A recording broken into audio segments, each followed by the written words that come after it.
Tuhan Allah yang Maha Pengasih, kami ucapkan terima kasih kepada-Mu karena Kau telah mengajarkan firman untuk kami supaya kami mengenal Engkau dan hidup sesuai dengan kehendak-Mu.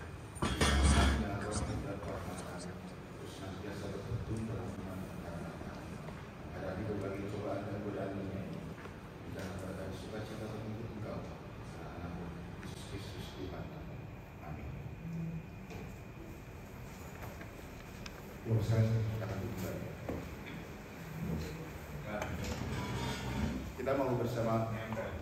Kita mau bersama bernyanyi dari PKJ 200 ayat 1 diubahnya.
Karena itu buanglah dusta dan berkatalah benar seorang kepada yang lain, karena kita adalah sesama anggota. Apabila kamu menjadi marah, janganlah berbuat dosa. Janganlah matahari terbenam sebelum padam kemarahan, dan janganlah beri kesempatan kepada iblis. Orang yang mencuri, janganlah ia mencuri lagi, tapi baiklah ia bekerja keras dan melakukan pekerjaan yang baik dengan tangannya sendiri, supaya ia dapat membagikan sesuatu kepada orang lain. Janganlah perkataan kabar keluar dari mulutmu, tapi pakailah perkataan yang baik untuk membangun di mana perlu, supaya mereka yang mendengarnya beroleh anugerah. Janganlah melupakan Roh Kudus Allah yang telah memeteraikan kamu di dalam hari bersusah. Segala kepahitan, kegerangan, kemarahan, kegaduhan dan fitnah hendaklah dibuang dari antara kamu. Demikian pula segala kejahatan. Tetapi hendaklah kamu ramah seorang terhadap yang lain, penuh kasih dan saling mengasihi, sebagaimana Allah di dalam Kristus telah mengasihi. Kita kembali bernyanyi dari Firman 4 ayat 1 dan 2. Allah adalah kasih.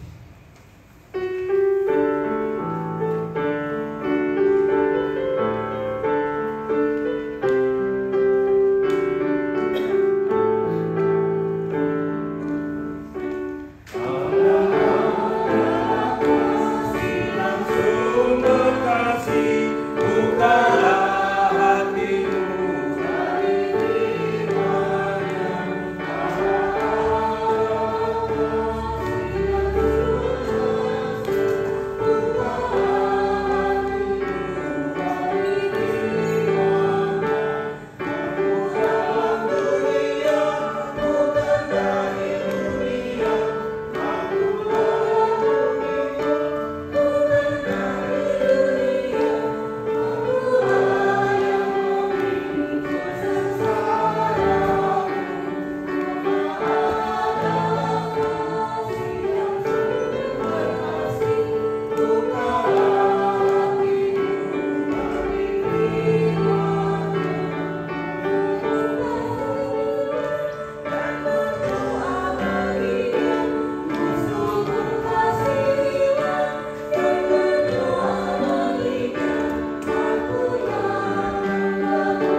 kita di dalam mendengarkan kebenaran firman Tuhan yang hidup.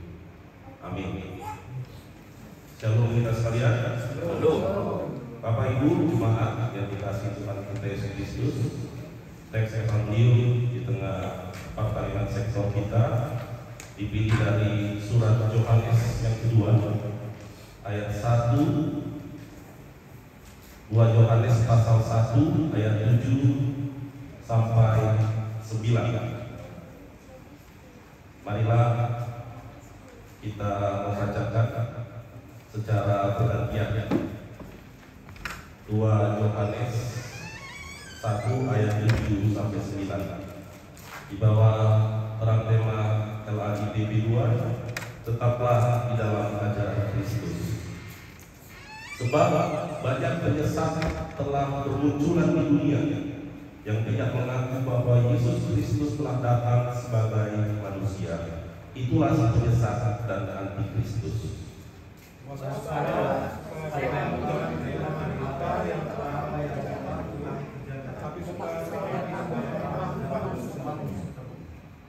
Setiap orang yang melangkah terlalu jauh dan tidak tinggal di dalam ajaran Kristus, ia tidak memiliki Allah. Siapa yang tinggal di dalam ajaran itu, ia memiliki Bapa maupun Anak. Sampai sekian jauh pembacaan firman Tuhan.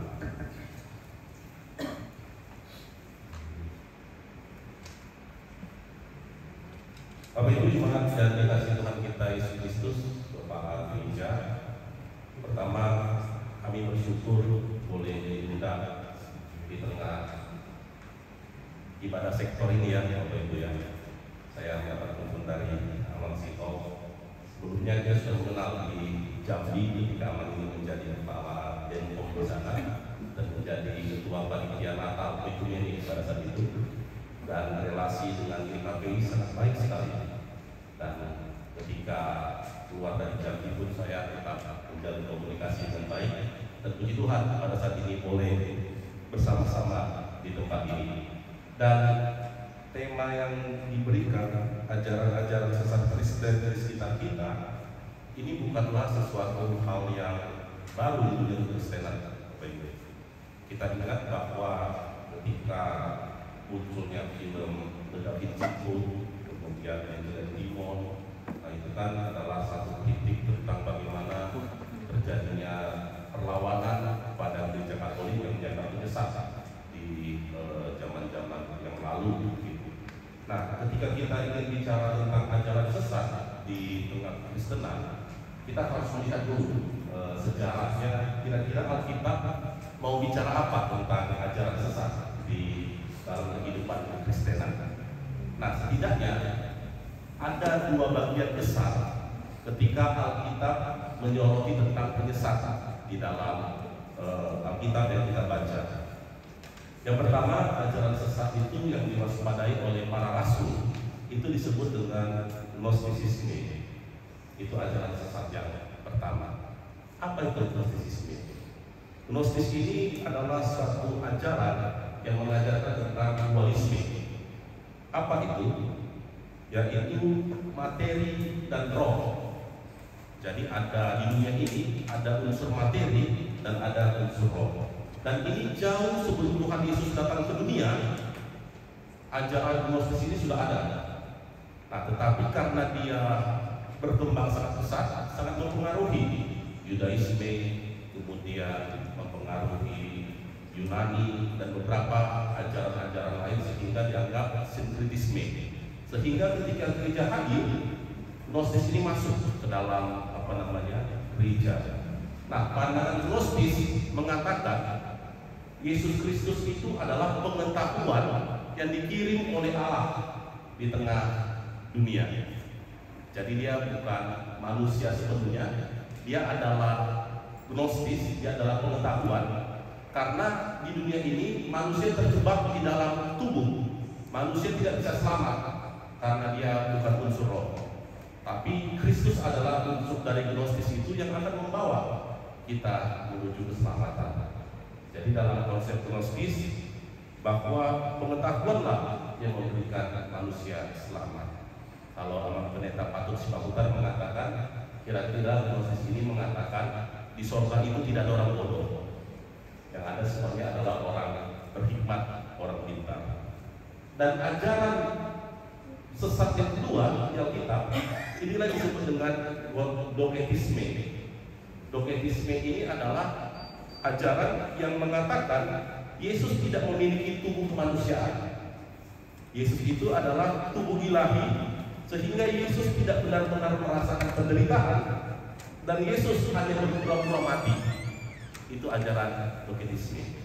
Dan ajaran doketisme inilah yang di dalam surat 2 Yohanes pasal 1 yang kita baca tadi, itulah yang sedang dialami atau ditentang oleh Rasul. Jadi konteks firman Tuhan yang kita baca tadi adalah konsep penyesat doketisme. Itu konteksnya.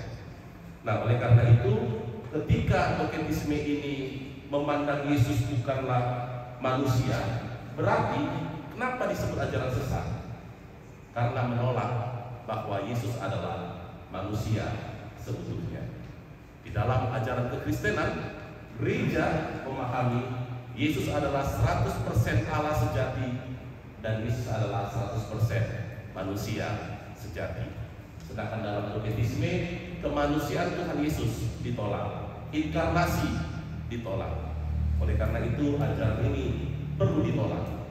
Jadi ada dua ajaran sesat yang telah diperkenalkan semenjak gereja hadir, yaitu Gnostis dan doketisme. Nah, oleh karena itu kita dapat menyimpulkan, Bapak Ibu jemaat sekalian, ketika sesuatu ajaran disebut bidah atau sesat, yang pertama kita dapat melihat bahwa kalau ada ajaran yang menolak keilahian Allah yang turun sebagai jalan keselamatan. Jadi kalau ada ajaran yang mengatakan bahwa Yesus tidak memberikan jalan keselamatan, tetapi hanya suatu arah atau tanda seperti Gnostis, nah itu berarti sudah sesat. Kalau mengatakan bahwa Tuhan Yesus mati bukan untuk dosa kita, bukan untuk keselamatan kita, tapi memberikan pengetahuan, nah itu sesat bagi gereja. Yang kedua, kalau ada ajaran yang menolak Yesus adalah Tuhan atau menolak Yesus adalah manusia, dua-duanya, tapi harus dua-duanya, kalau kita lihat, dia adalah 100% Allah sejati, dia adalah 100% manusia sejati. Kalau ada yang menolak salah satu di antara ini, nah ini baru disebut dengan ajaran sesat. Itulah bagi gereja. Nah, oleh karena itu, bagaimana prakteknya setelah zaman Alkitab selesai, berkembang menjadi satu gereja purbakala? Ada lagi perkembangan tentang kebidatan atau kesesatan ini. Nah, mula-mula istilah sesat ini diadopsi dari kata Yunani, yaitu heresy. Dalam bahasa Inggris diadopsi kembali menjadi satu kata heresi, yang artinya sebenarnya adalah pilihan. Nah, jadi kata heresi itu awalnya di konteks gereja itu adalah sesuatu yang normal, netral, yaitu pilihan. Nah, contohnya ketika terjadi satu pertemuan Sinode Agung, pertemuan akbar gereja-gereja timur dan barat tahun 325, ketika gereja timur dan gereja barat berusaha sepakat bagaimana posisi Allah Tritunggal. Nah, kemudian dalam konsili Nicea kita tahu bahwa disitulah pertama sekali Yesus Kristus disejajarkan dengan Allah Bapa dalam konsili Nicea tahun 325. Jadi Yesus menjadi Allah itu disepakati gereja tahun 325. Sekarang tahun 2024. Nah, berapa ribu tahun lalu itu gereja telah memahami konsep itu. Nah, kemudian dalam tahun 325 itu konsili Nicea, ternyata Roh Kudus belum dalam posisi setara, karena ada beberapa formulasi iman yang menempatkan Roh Kudus belum posisi setara dengan Allah Bapa dan Allah Anak, sehingga dilakukan konsili ulang tahun 381. Namanya adalah konsili Konstantinopel. Di situ kesetaraan Roh Kudus dengan Allah Bapa dan Allah Anak sudah dapat. Dan ini ada peran unsur pemerintah di sini. Ada namanya Kaisar Theodosius, mengatakan kalau ada yang macam-macam yang ingin menolak ajaran ini, Allah Tritunggal, Allah Bapa, Allah Anak, Allah Roh Kudus, ini akan ditangkap karena dengan dalil ini adalah bidah. Dan salah satu kemudian yang ditentang pada saat itu yang sangat besar namanya adalah Arius, yang terkenal dengan ajaran namanya Arianisme. Arius mengatakan apa itu? Bahwa Yesus itu adalah manusia biasa yang kemudian tiba-tiba dapat kekuatan dari Allah sehingga dia menjadi anak Allah. Mungkin ini seperti Hercules lah Bapak Ibu kan, setengah Allah setengah manusia. Dia manusia biasa tiba-tiba mendapatkan kekuatan bimsalabim kemudian menjadi anak Allah. Dan Arius mengakui setengah anak Allah, tetapi dalam proses kemanusiaan dia terlebih dahulu. Itulah dipahami oleh Arianisme. Nah, oleh karena itu Kaisar Theodosius mengatakan siapa yang masih mengikut Arian akan kami habisi. Dan kemudian setelah konsili Konstantinopel ini selesai, muncul lagi konsili tahun 51 namanya konsili Chalcedon di bawah pemerintahan Paus Nikolaus yang pertama. Nah, di sini sudah mulai disepakati kira-kira pemahaman iman kita seperti apa. Bagaimana kita memahami level proporsial. Ini kan aku percaya ini sudah sangat lama formulasi ini. Dan ada satu formulasi kata yang membuat gereja timur Ortodoks itu tidak simpatik dengan gereja barat. Jadi gereja barat itu berpusat di kota Roma, gereja timur itu di Syria. Nah, jadi ada satu kata yang membuat gereja di timur itu tidak suka dengan formulasi yang diberikan oleh gereja barat. Apa itu formulasinya? Formulasinya itu adalah kata dari.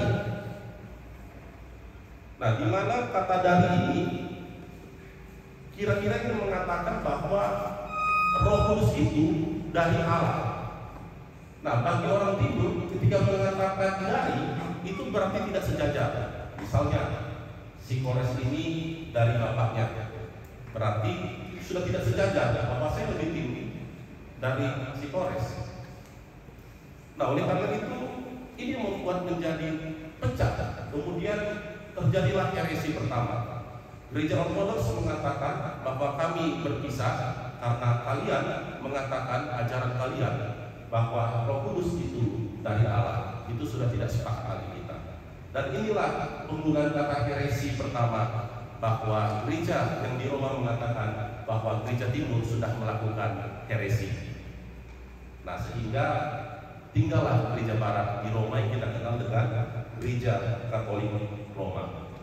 Sebagai informasi, Bapak Ibu sekalian, tanggal 22 Mei yang lalu, gereja Ortodoks yang di timur sudah berdamai dengan gereja Lutheran. Jadi ada nota kesepahaman antara gereja-gereja Lutheran dan gereja Ortodoks. Kata dari itu sebenarnya harus sudah didamaikan, tidak masalah lagi. Jadi hanya karena satu kata itu bisa berantem gereja zaman dulu, Bapak Ibu.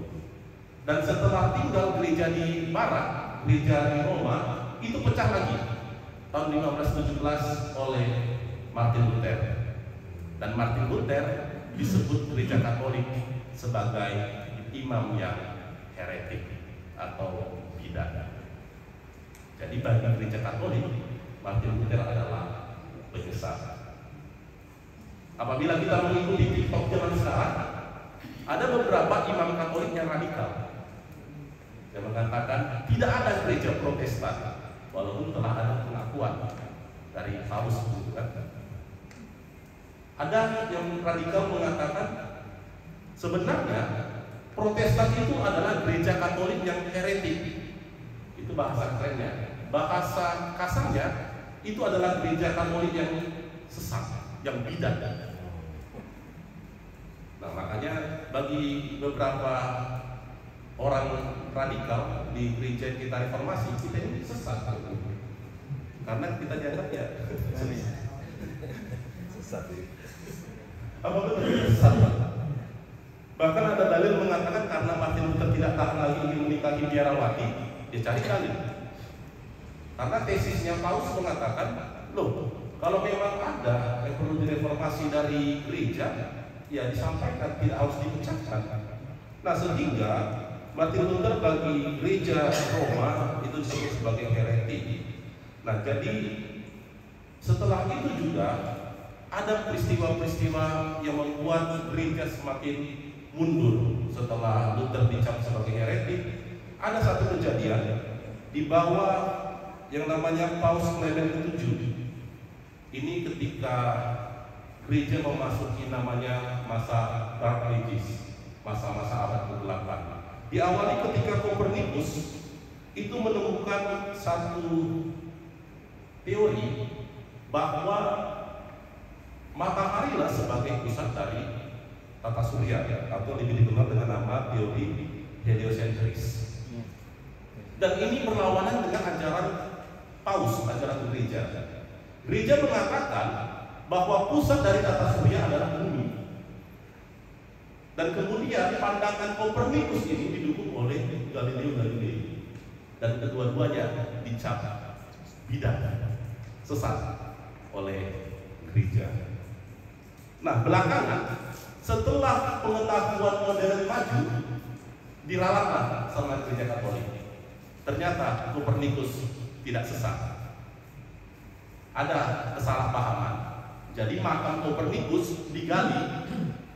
Kalau cerita dari beberapa orang yang mengikuti sejarah ini, seharusnya makam Kopernikus itu adalah makam tanpa nama.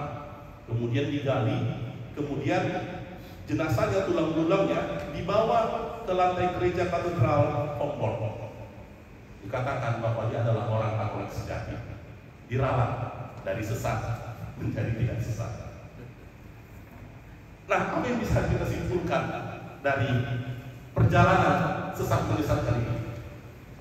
Pertama, ternyata dalam ajaran Kristen, sesat pertama itu adalah berhubungan dengan Kristus. Kalau dia tidak mengakui Kristus adalah Tuhan dan manusia sejati, itu sesat. Tetapi belakangan ini sesat terjadi karena menyimpang dari ajaran gereja. Jadi ada dua. Dan kelemahannya adalah ketika keluar dari ajaran gereja dianggap sesat, ada potensi kesalahan dalam melakukan justifikasi. Belum tentu dia sesat, seperti Kopernikus itu. Dan belum tentu juga Martin Luther sesat. Kalau benar Martin Luther sesat, celakalah kita Bapak Ibu. Sesat semua kita kumpul di sini. Nah, oleh karena itu, kemudian di kalangan Protestan kembali terjadi skisma-skisma, heretik. Nah, bahwa kita lihat saja, ada nggak gereja di Indonesia yang terang-menerang menyatakan Yesus bukan Tuhan atau bukan manusia? Ada nggak? Contoh, terus terang saya mengatakan saksi Jehovah. Saksi Jehovah itu punya dalil. Saya buka di website resmi Saksi Jehovah. Siapa Yesus bagi Saksi Jehovah? Ini tidak saya tambahi, tidak saya kurangi. Ini dalil mereka. Bahwa kami saksi-saksi Jehovah mengikuti apa yang Yesus ajarkan dan lakukan. Nah, mereka situ masih benar. Kami sangat menghormati Dia sebagai juru selamat kami dan sebagai putra Allah. Masih benar. Karena itu kami harus disebut sebagai orang Kristen. Jadi saksi Jehovah mau disebut sebagai orang Kristen. Itu dalil mereka, kenapa mereka menjadi Kristen. Nah, tetapi kami belajar dari Alkitab. Nah, di sini kita menolak dia, bahwa Yesus bukanlah Allah yang Maha Kuasa, dan bahwa ajaran Allah Tritunggal tidak sesuai dengan Alkitab. Disinilah letak perbedaan kita dengan Saksi Jehovah. Berapa banyak pengikut Saksi Jehovah di Indonesia? Statistiknya, ketika saya melihat website mereka, ada 31.023 jiwa, di mana ada 491 gereja atau kita sebut sebagai jemaat. Kita katakan gereja karena mereka ini disebut sebagai Kristen. Dan di dunia, Saksi Jehovah pengikutnya ada 8,6 juta.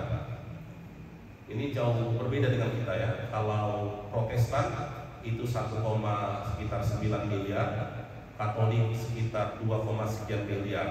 Jadi secara statistik mereka kalah jauh dengan kita. Dan perkumpulan mereka, kalau kita lihat almanah, mungkin jumlah statistik GKP kan dari dulu sampai sekarang tidak berubah kan, kayak Tuhan Yesus kan, hanya 200.000 net jiwa kita kan. Nah ini masih jauh di bawah kita, 7 kali lipat lah kita lebih banyak dari saksi Jehovah. Nah tetapi ini meresahkan sebenarnya, saking meresahkannya di Indonesia.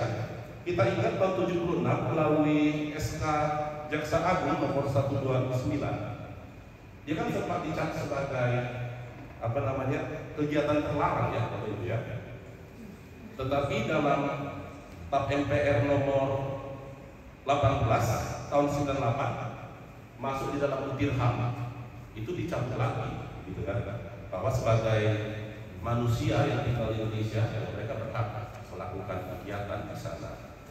Nah, bagi saya Bapak Ibu sekalian, kalau saksi Jehovah ini kan jelas-jelas bidat yang terlihat. Artinya kalau bidat yang terlihat itu lebih mudah melawannya, lebih mudah untuk mengantisipasinya, lebih gampang. Karena apa? Karena lawannya nyata, tampak begitu. Jadi kalau dia datang, ya kita bisa menghindar. Kalau dia mengatakan ini, kita bisa menjawab seperti ini. Begitu. Ini adalah bidat yang nyata. Dan bagi saya pribadi, bahwa saksi Jehovah itu adalah benar-benar bidat, dan itu sudah dibuktikan oleh tata pengembalaan kita, yang mengatakan yang tidak mengikuti ajaran Allah Tritunggal, yaitu harus digembalakan. Bahwa GKPI ketika melihat ada jemaat yang tidak mengakui Allah Tritunggal, dia digembalakan. Kan misalnya di tempat kami, di gereja kami, ketika ada jemaat yang mengatakan, Amang Pendeta, saya bersedia didoakan, tapi jangan sebut nama Allah Bapa dan Roh Kudus, sebut saja Tuhan Yesus. Tidak perlu saya berdoa dalam nama Allah Bapa dan Roh Kudus. Oke, saya terima pada saat itu. Setelah itu dia digembalakan. Karena memang gereja kita adalah Tritarian Bapak Ibu, Allah Tritunggal kan. Nah, sebenarnya yang harus kita waspadai adalah ajaran-ajaran sesat yang tidak terlihat, seolah-olah dia benar, tetapi dia itu berbahaya. Misalnya, apa ajaran GKPI tentang baptisan? Bahwa baptisan adalah kita dibaptis di dalam kematian Tuhan Yesus, sehingga ketika di hari kebangkitan kita akan bangkit dengan kebangkitan Kristus. Jadi kita percaya setiap kita dibaptis, nanti di hari kebangkitan nama kita dipanggil. Nah, tapi tiba-tiba ada gerakan yang mengatakan bahwa apakah kamu percaya kamu akan selamat, gitu kan? Itu menjadi satu pergumulan juga bagi kita. Dan masih banyak tentang teologi kemakmuran, dan tata pengembalaan jelas mengatakan teologi kemakmuran itu adalah sesuatu yang bidat. Oleh karena itu gereja-gereja Mormon kita tolak. Nah, ada gereja Mormon di Indonesia cabangnya, ada. Dan kita tahu bahwa mungkin ada jemaat kita yang pergi ke sana gitu kan, untuk beribadah. Bagaimana reaksi gereja? Ya tergantung majelis celewanya ya. Jadi apa yang kita dapat perlukan dari ajaran-ajaran seperti ini? Yang pertama Bapak Ibu, yang ingin disampaikan adalah bahwa kita dapat dengan mudah menjustifikasi bahwa bidat itu adalah ketika ajarannya tidak sesuai untuk mengajarkan Allah Tritunggal. Kalau ada menyimpang dari itu berarti kesesatan. Dan yang kedua tentang bagaimana tradisi gereja, percayalah Bapak Ibu, GKPI ini sudah ribuan tahun melewati proses dari Luther, dari gereja Barat, dari gereja Timur, dan gereja sendiri, gereja Timur sendiri, yang kata dari itu yaitu Filokia, bahasa aslinya bahasa Latinnya dari kata filioki, itu sudah mengakui gereja Lutheran juga bagian dari sesama Kristen, tidak sesat dianggap oleh gereja Timur kita ini. Jadi percayalah, iman kita, keselamatan kita aman di ajaran GKPI. Sejauh ajaran itu kita pegang, sejauh pengajaran Kristen di gereja ini kita lakukan dengan baik dan benar, percayalah di hari kebangkitan nanti pasti kita berjumpa Bapak Ibu. Percaya itu? Amin. Amin. Kalau sudah amin, berarti tuntaslah pengantar renungan pada saat ini. Oleh karena itu untuk memoderasi renungan boleh kami sampaikan ke Pak Richard Siditonga. Demikian.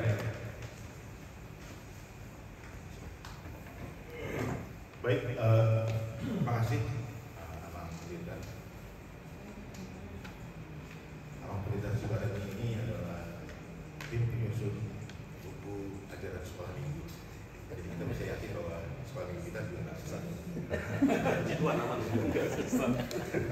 Ya, kita akan mengadakan sosialisasi untuk wilayah 11. Jadi kami mohon untuk dari kita semua, terutama dari kita Menteng, untuk dari GKP Menteng ini juga mendukung sosialisasi pengajaran suami ini.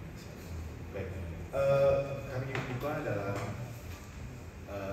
sesi-sesi ya untuk tanya jawab.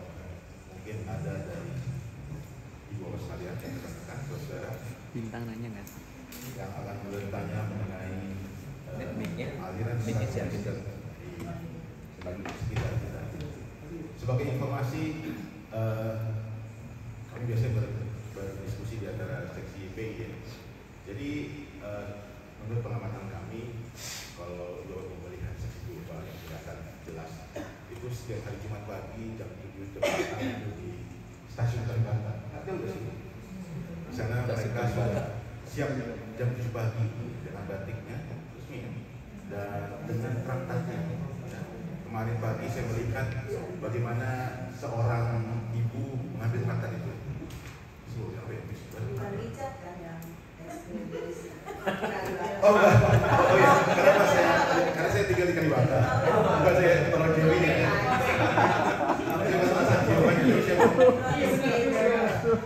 Saya mau memperlihatkan bahwa mereka sangat agresif ya. Artinya untuk ber-PI ya, kalau saya boleh bilang. Ber-PI.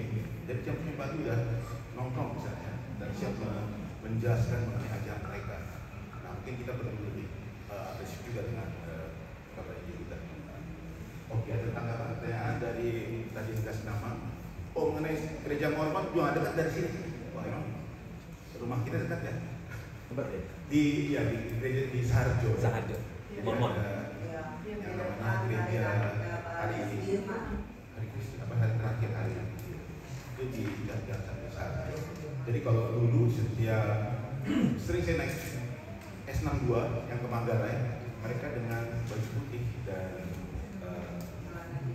celana hitam, kreasi, dan mereka siap ber-PI juga gitu ya. Bayangkan ya, jadi yang sesat-sesat itu udah di sekitar kita dan mereka siap ber-PI. Baik, ada tanggapan juga Mas Ren, pertanyaan mengenai aliran sesat ini? Silakan kalau ada yang mau ditanyakan. Mic-nya mana deh? Ini yang Siapa yang mau bertanya? Silakan.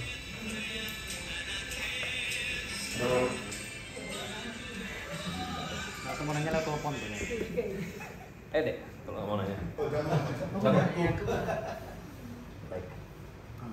Baik, salam bagi kita sekalian. Terima kasih Pak Pendeta atas penjelasannya yang sudah cukup panjang lebar. Dimulai dari sejarah. Jadi kami sering di sini menonton Dr. Bambang. Dr. Bambang ini spesialisnya sejarah kekristenan.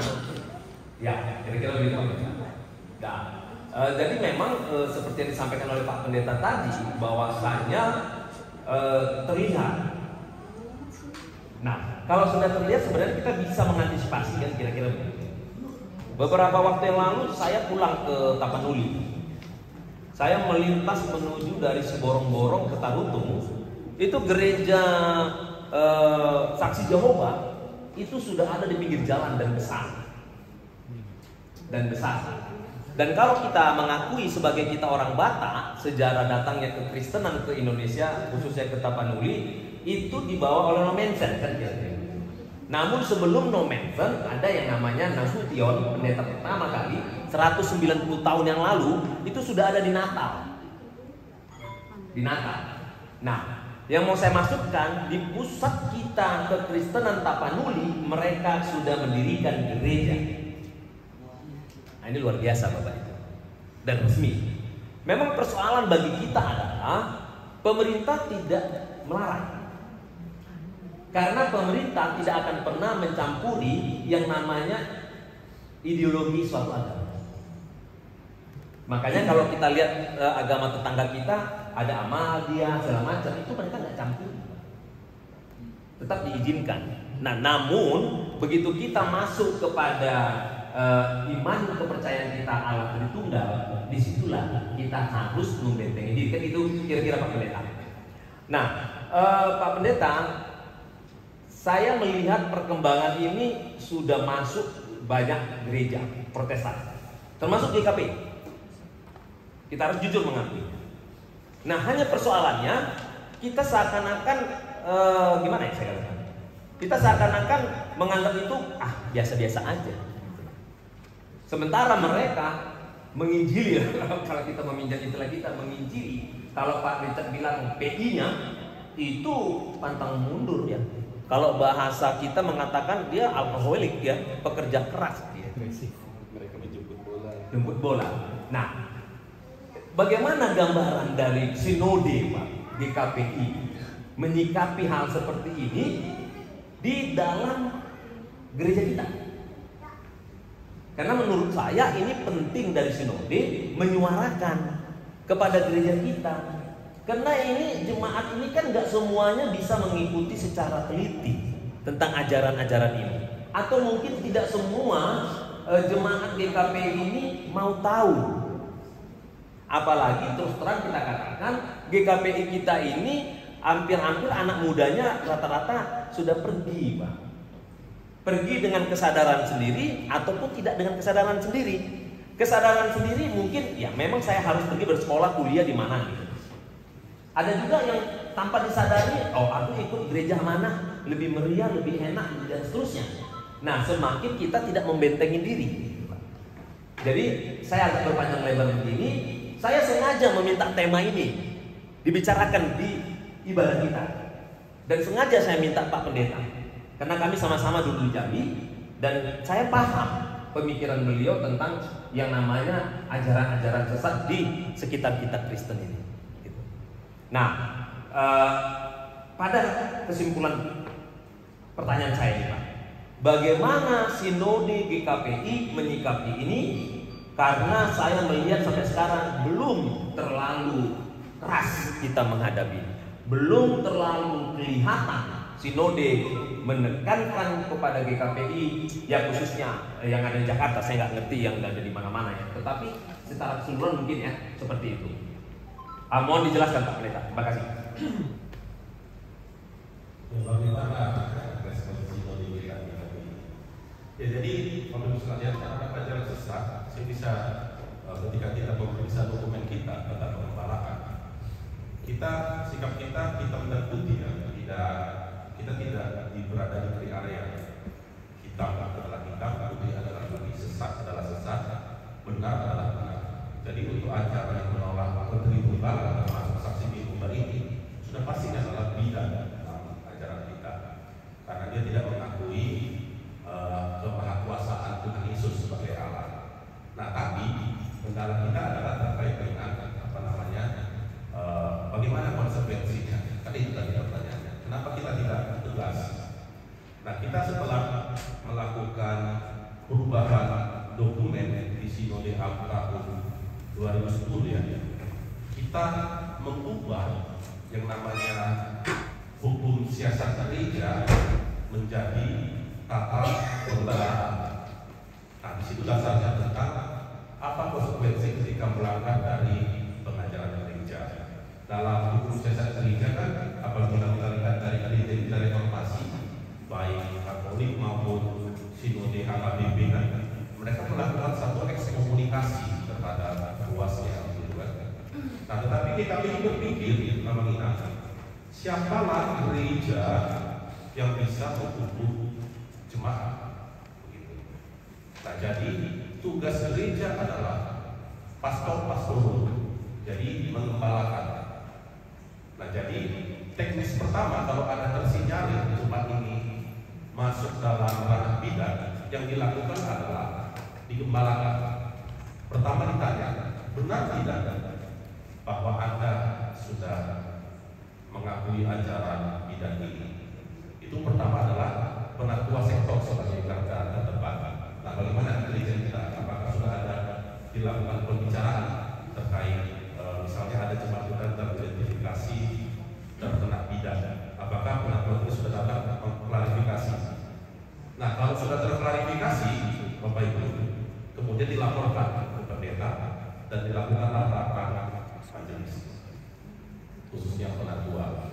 bilang keputusan terhitung tanggal segini Jumat ini dikenakan tata pengembalaan. Nah, apa nih artinya dikenakan tata pengembalaan? Artinya gereja akan berupaya untuk membantu dia kembali untuk masuk menjadi ajaran gereja yang telah diterima sebelumnya ini. Nah, kalau dia tidak menerimanya seperti apa? Nah, konsekuensi paling besar mungkin adalah ketika dia menutup usia nanti, pastikan jemaat yang digembalakan itu hanya diberangkatkan dengan nyanyian dan doa, jadi tidak diiringi dengan tata ibadah. Apakah itu berat? Banyak mengatakan terlalu ringan Pak Pendeta. Nah, oleh karena itu, ketika orang melihat ini sebagai satu hukuman yang ringan, mungkin orang berkata, tidak apa-apa, kemana-mana, gitu kan. Nah, memang ajaran-ajaran seperti mereka ini agak susah untuk kita kontrol. Karena satu lagi, mereka kan mendagung, mereka itu adalah Kristen.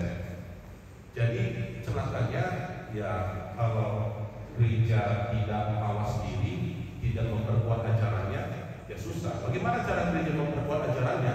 Ya dilakukanlah ibadah seperti ini, ibadah sektor, dilakukanlah penguatan dalam konteks sekolah minggu, dilakukanlah ibadah-ibadah remaja. Di Menteng ini aja mungkin sudah kuat seperti ini, masih ada pasti kecolongan. Apalagi ya tidak memiliki ibadah kategorial sistematik seperti Menteng, pasti sudah banyak kebobolan, gitu kan. Nah, oleh karena itu, kalau ditanya respon sinode sudah tegas. Yang ini bidat, yang itu kalau memang sudah kena bidat ya digembalakan. Kami pikir sampai di situ yang sudah dilakukan, bahwa pada dasarnya tidak bisa dihukum. Yang menghukum manusia kan selalu adalah Tuhan, gitu ya. Artinya kan ada di kitab imamat, kalau tidak salah, tugas imam adalah mengingatkan seseorang jangan sampai dia mati di dalam dosanya. Kalau dia mati di dalam dosanya, hutang darahnya akan ditanggungan kepada imam itu. Tetapi kalau dia mati sudah tahu kesalahannya, yang hutang darahnya dia sendiri yang menanggung. Nah, tugas gembala seperti kami pastor tugas ketua seperti yang di sini adalah melakukan pengembalaan. Kalau memang masih melawan, ya kan masih ada domba yang ngeyel gitu kan, ya dia akan mendapatkan konsekuensi sendiri. Jadi harapan kami para pelayan di Menteng, lakukanlah pengembalaan sebisa mungkin, lakukanlah pengenalan terhadap domba-domba. Celakanya gereja besar, kelemahannya adalah kita tidak saling mengenal lagi jemaat kita kan. Saya bertanya kepada kita Bapak Ibu sekalian, apa kita saling mengenal antara satu lain seluruh jemaat di luar hubungan? Hampir tidak lagi. Nah, tugas makanya GKI itu sangat kuat konsep pastoralnya. Tidak cukup satu pendeta, 3 pendeta dilibatkan. Harus ada pengenalan kepada jemaatnya. Saya satu kali bingung melihat ada di Jelambar ada jemaat baru. Kamu siapa? Saya jemaat lama. Terakhir gereja kapan? Terakhir gereja tahun 2000, 20 tahun lalu. Nah, artinya saya karena bukan seorang yang dari dulu. Kalau GKI kan ya, kalau GKI mereka dari 20 tahun berjalan terus gitu kan. Jadi benar-benar mengakar. Tapi kelemahannya kan kelelahan dia begitu kan. Nah, oleh karena itu bisa dipertimbangkan juga mungkin dikaji lebih lama lagi tinggal di sana untuk mengenal domba-dombanya. Jadi tugas gembala, tugas pastor itu tidak hanya sebagai formalitas berkhotbah, mendoakan orang sakit, menjaga kudus. Nah, sementara itulah tugas penatuan diperkuat. Kalau pendetanya tidak mengenal jemaat, penatuannya harus lebih kenal. Pernah saya pelayanan di satu gereja, saya tanya, ini jemaat kita yang mana? Bukan apa? Padahal cerita jemaat ini. Nah, kita harus jujur bahwa memang terkadang jemaat kita lari karena kelemahan kita pelayan sendiri, gitu kan. Tapi juga ada memang ya ngeyel sendiri dombanya. Kira-kira seperti itu, Pak kita. Ya, makasih. Semoga dapat memahami konteks bagaimana sikap kami terhadap ajaran RRI ini.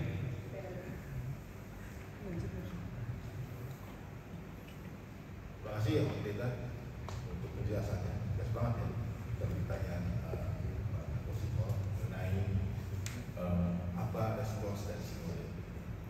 Memang mungkin seperti yang tidak tegas ya, tapi tadi yang tegas kan mana tidak melakukan dan imbalan kita sudah terkoordinasi Tarik aja. Oke, baik. Ada pertanyaan lain? Oh, sebagai informasi sekalian, tadi sudah dikatakan oleh pendeta bahwa kita juga perlu sebagai jemaat memahami atau mengidentifikasi juga ajaran GKPI. Nah, kebetulan kami membawa beberapa buku sini dan ini sudah kami bagikan di sisi kegiatan langsung. Tapi kalau misalnya ada yang ingin, silakan. Sudah ada ya, pokok pemahaman gereja GKPI. Kalau ada yang mau, silakan. Sebenarnya kalau kurang nanti kita cari lagi atau langsung boleh minta ke Pak Hadi. Ada Bu? Silakan tak pagi. Silakan. Ada 5 Pokok-pokok pemahaman GKPI. untuk kata penebalan. Baik, ada kabar lagi? Pertanyaan, yuk sekalian silakan. Ya.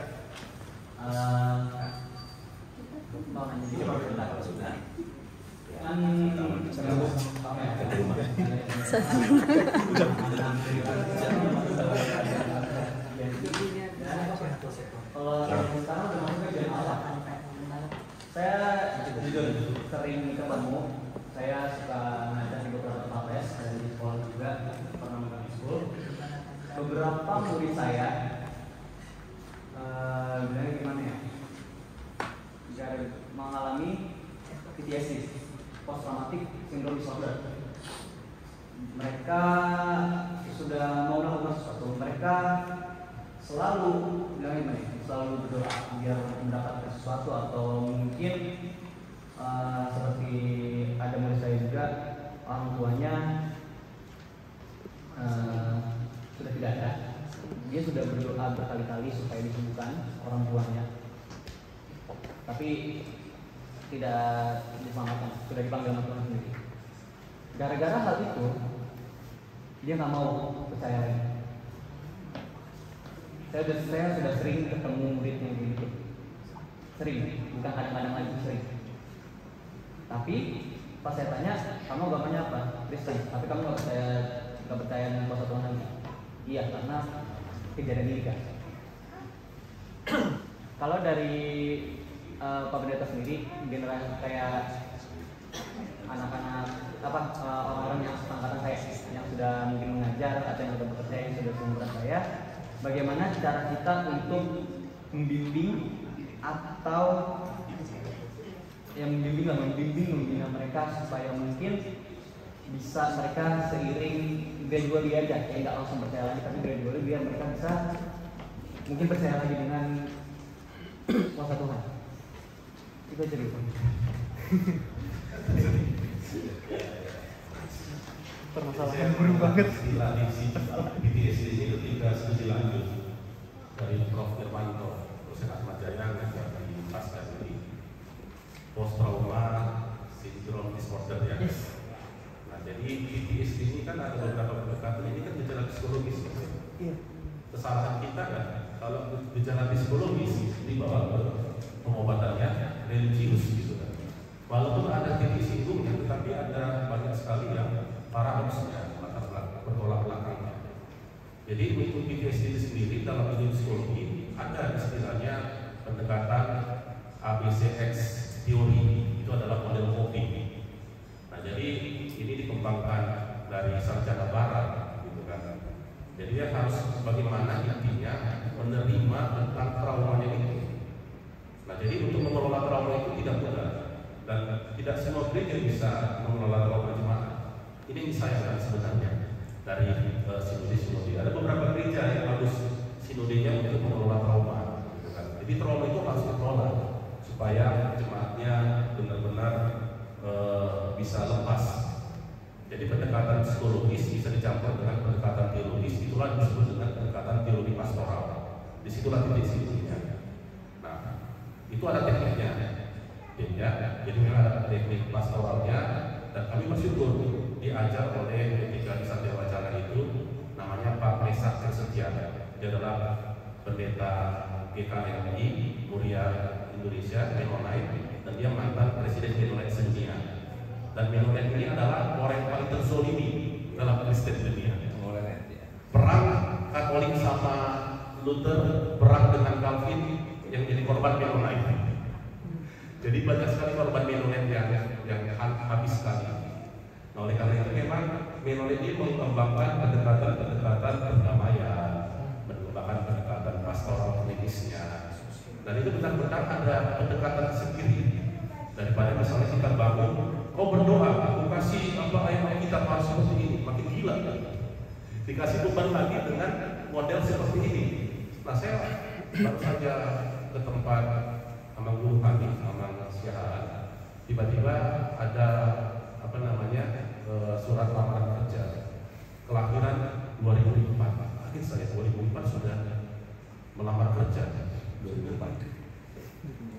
Saya pikir saya tahun ini terlalu cepat. 2004 sudah mencari kerja. Nah, bagi saya Bapak sekalian, persoalan anak zaman sekarang ini sangat dipengaruhi oleh perkembangan dunia ya. Orang filsafat kan sekarang bilang zaman ini sudah masuk zaman era post-truth ya. Apa itu era post-truth? Dalam era post-truth cirinya ini, realitas kebenaran tidak penting lagi, benar salah itu tidak penting. Yang penting itu adalah kepercayaan dan keyakinan. Jadi kalau dia yakin, kalau dia merasa benar, merasa aja dia seperti itu. Itulah yang dikedepankannya. Dan anak zaman sekarang seperti itu. Kalau dia merasa terintimidasi di dunia kerja, dia akan menyebutkan. Padahal itu tidak seperti itu, gitu kan. Jadi kendala sekarang kan adalah anak zaman sekarang lebih mengedepankan perasaannya. Nah, itu sebenarnya yang lebih membuat kita menjadi complicated menghadapi anak-anak seperti itu. Nah, caranya bagaimana? Ya, mau tidak mau, gereja harus mengembangkan teknologinya kan. Para pelayan itu harus dilakukan update.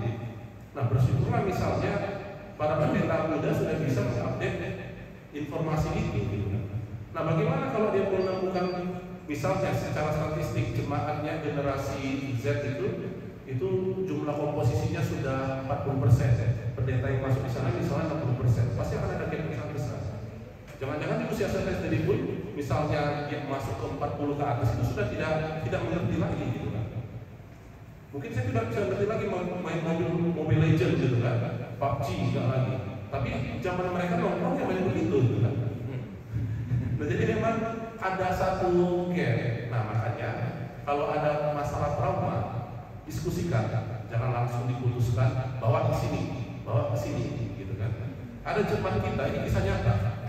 Dia mengalami gangguan mental. Gangguan mentalnya gara-gara diputuskan pacar.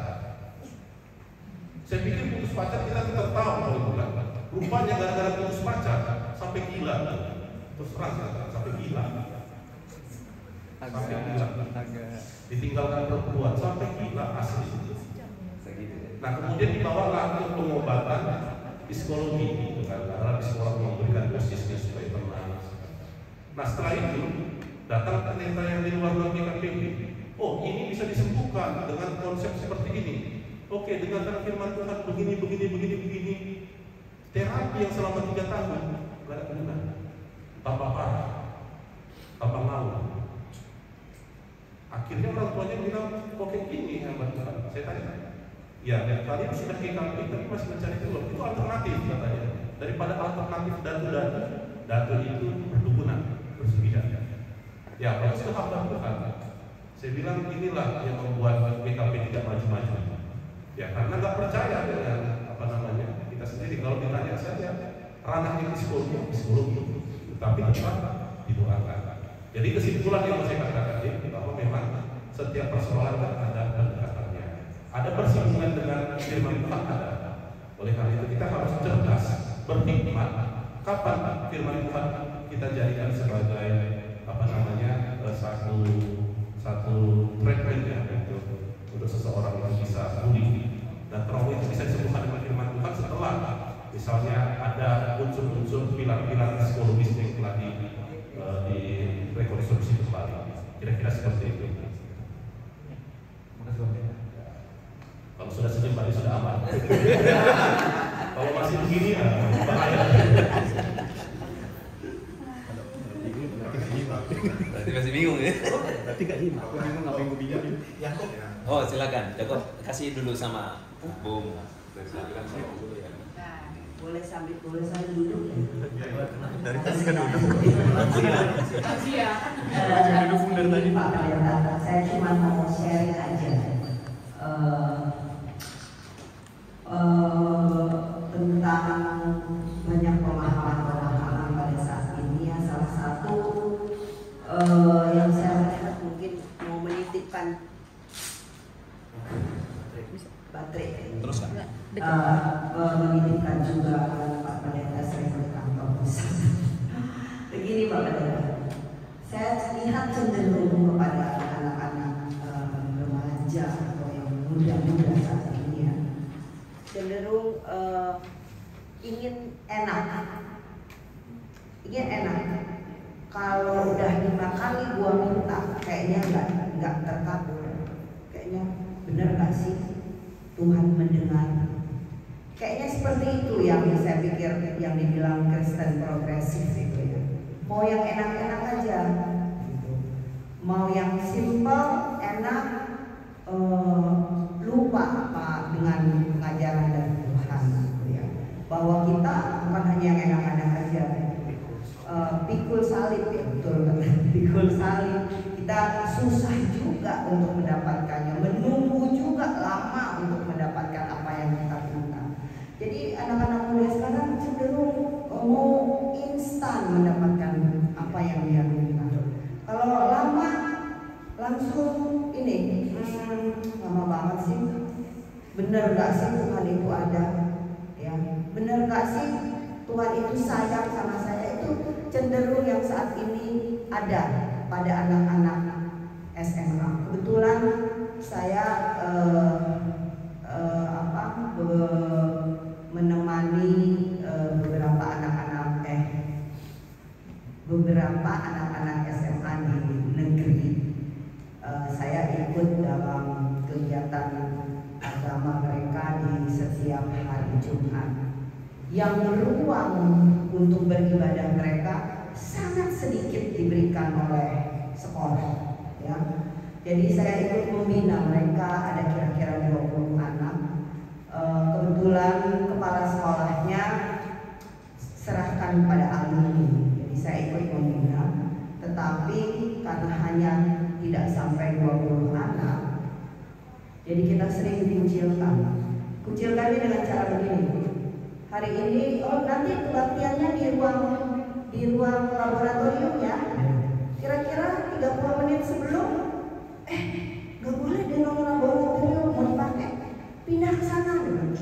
Bisa kira-kira mau mulai doa pembuka itu udah 5 kali pindah. Nah, begitulah susahnya sekarang kita membina anak-anak SMA di sekolah negeri. Dan saya sering sedih banget sih jadi orang Kristen. Tetapi saya selalu bilang sama anak-anak itu, enggak, gini tuh Pak, saya bilang gitu, susah banget, udah deh kita nggak usah ibadah, mereka bilang gitu ya. Nah, yang lebih susah lagi adalah ada pemimpin-pemimpin di dalam sekolah Kristen itu yang belum diangkat untuk menjadi guru tetap, sehingga mereka ogah-ogahan hubungan dengan cuan nih ya ceritanya, cuan tiap bulan. Nah, cuan tiap bulan nggak pas, jadinya ya ogah-ogahan juga. Ya gitulah Inang, dia bilang gitu, nanti aja lah di sebelah sana aja, jam 1 aja lah kita Inang. Padahal kita mencuri waktu di sholat Jumat ya kan. Jadi akhirnya jadilah itu sebentar karena udah harus masuk kelas ya. Dan kemarin itu terjadi pada saya. Tetapi anak-anak itu tetap harus dibaca. Saya mendapat akhirnya bisa menjalin hubungan dengan para orang tua. Begitulah. Jadi anak-anak itu di situ saya sering dengar mereka cepat sekali mereka putus asa. Aku udah doain kok. Udah berapa kali aku doakan ya bilang itu, tapi langsung kok kayaknya nggak aku dapat langsung gitu dalam hatinya. Tetapi kita sebagai orang tua ya tetap memberikan semangat kepada mereka.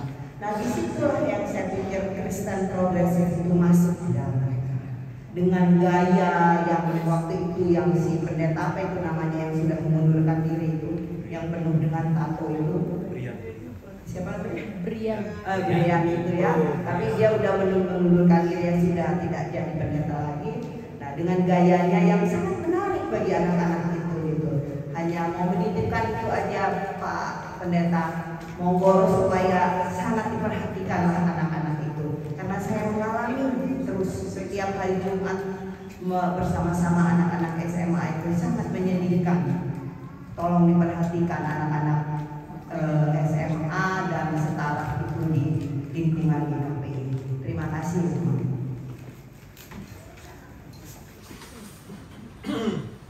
Ya, terima kasih. Saya meresponnya seperti ini ya, bahwa memang bagi saya pendidikan di sekolah itu adalah pendidikan formal, bukan pendidikan agama. Dan kemudian yang kedua, bahwa ada informasi akan dihapuskan pelajaran agama di sekolah. Dan ini sekarang sudah sangat ribut sekali dari beberapa tetangga kita. Nah, karena memang disitulah momen mereka mencari anak yang masih labil itu pindah. Itu kan strategi gitu kan. Jadi ketika pelajaran agama cuma dia seorang Kristen, ya dia pilih di luar atau tinggal di situ gitu kan. Nah, jadi memang yang paling fair adalah pendidikan agama kita drop aja, kita ganti aja jadi pekerti, dan kita kasih tanggung jawab kepada gereja untuk mengelola iman. Nah, tapi sebelum itu terjadi, kita tanggung jawab dari beberapa person seperti Inan, rasa bertanggung jawab begitu kan untuk kelangsungan iman mereka. Nah, memang mau diapain? Negara Indonesia itu ya dikatakan seperti ini, tetapi prakteknya adalah seperti itu. Jadi adalah satu yang kebalikan. Kita mau protes bagaimanapun ya tidak bisa. Makanya kampus kami itu ada konsepnya kreatif minority. Jadi walaupun kita kecil minoritas, adalah nilai lebih yang diberikan. Jadi saya pernah mendampingi anak-anak ketika praktek dari kampus sebagai pekerja sosial di sekolah-sekolah negeri di Depok. Jadi rombongan saya kumpulkan. Jadi saya bacakan satu firman Tuhan dan motivasi saya berikan seperti ini. Kalian ini sedikit di sekolah ini. Dari berapa ratus siswa, kalian punya 18. Apa yang bisa melebihkan kalian daripada yang lain? Apa yang bisa membuat kalian lebih? Kalau kalian biasa-biasa saja, gimana kemuliaan nama Tuhan? Saya katakan. Kalau kalian ingin membawa panji Kristus di tengah-tengah sekolah ini, tunjukkan dengan kalian adalah anak-anak Tuhan yang berprestasi. Dan puji Tuhan, rata-rata memang anak-anak di negeri yang Kristen, setahu saya adalah anak-anak yang berprestasi. Begitu juga dengan yang di kampung kan, pasti rata-rata berprestasi kan? Karena tekanan itu membuat mereka harus berprestasi. Kira-kira seperti itu Bapak Ibu. Jadi mau diapain lagi? Itulah kondisi kita, kondisi sekolah-sekolah kita di negeri.